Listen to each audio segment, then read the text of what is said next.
person who is my friend. He always says that let the people who wants to eat non-veg and who does not wants to eat. I just want to say that I have made him understand many times, but he doesn't get it. So I just want to say that eating non-veg is not just about food. Non-veg is something that costs a life.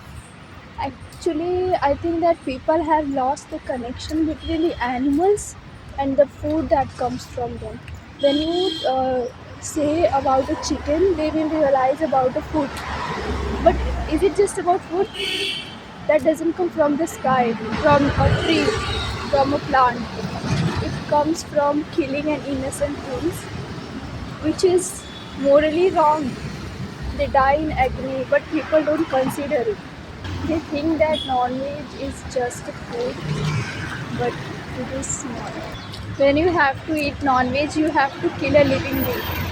Uh, you don't kill, but you pay somebody else to kill. So it is the same thing that if you are paying somebody else to be killed, so obviously you are the part of it.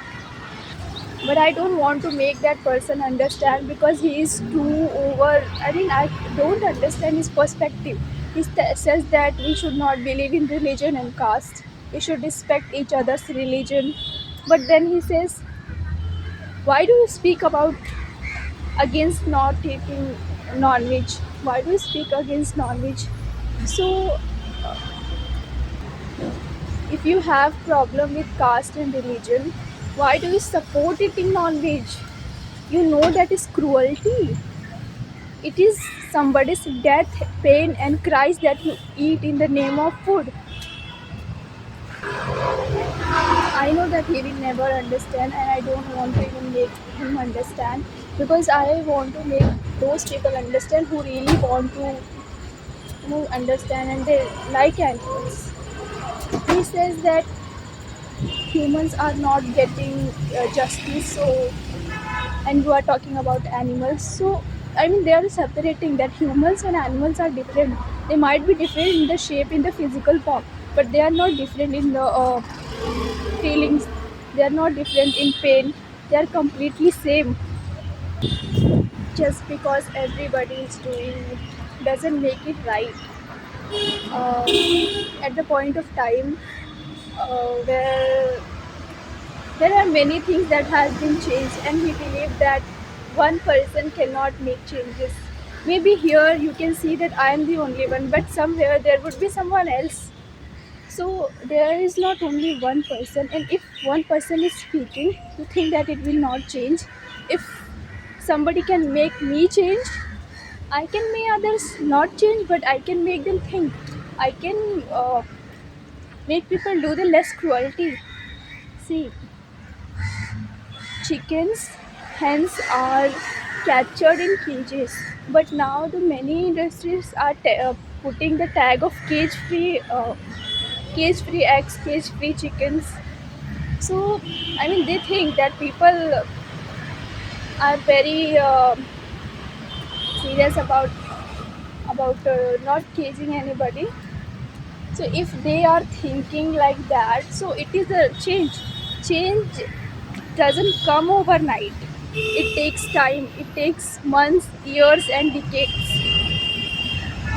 We were back then. We were in captivity of Britishers, but that also changed because of one person. One person spoke.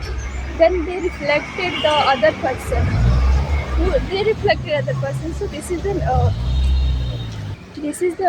how the size of number increases. I know that he doesn't know because he doesn't think deeply. That's why he always say that we should not discriminate between religion, but all should eat non-veg. It's not how it's gonna work. I really don't support such kind of mentality. If you can't eat a dog, you can't eat a cat. Why would you eat a chicken and hen? What is the difference? There is no difference. They all are live. They all have feelings. They all feel pain, happiness, and joy. Just because everybody is doing it doesn't make it right. Wrong would always be wrong. and I will stand by it. That is the same person who once was a non-vegetarian, then he turned vegetarian, then he again came back to the non-vegetarian food. Now he is defending non-vegetarians because once he was a he is still not vegetarian. I can't expect anything from the people who was once vegetarian, then turned non-vegan, non-vegetarian. So what should I expect from these type of people? They are nothing but they are like I will do whatever I want, but it's not a choice. It's a oppression that we do with animals. I think he doesn't think that much deeply. That's why he always tries to make me understand. I can't make him understand. Can't help these type of people who doesn't want to understand. See, he always asks me about religion and caste. But he knows that I don't believe in religion, caste, and God, so called God, man made God. You worship your God. I want. That is my choice. You can't make me think like, see, you eat non veg, that's your choice. So why do you always force your God is real, blah blah, anything else?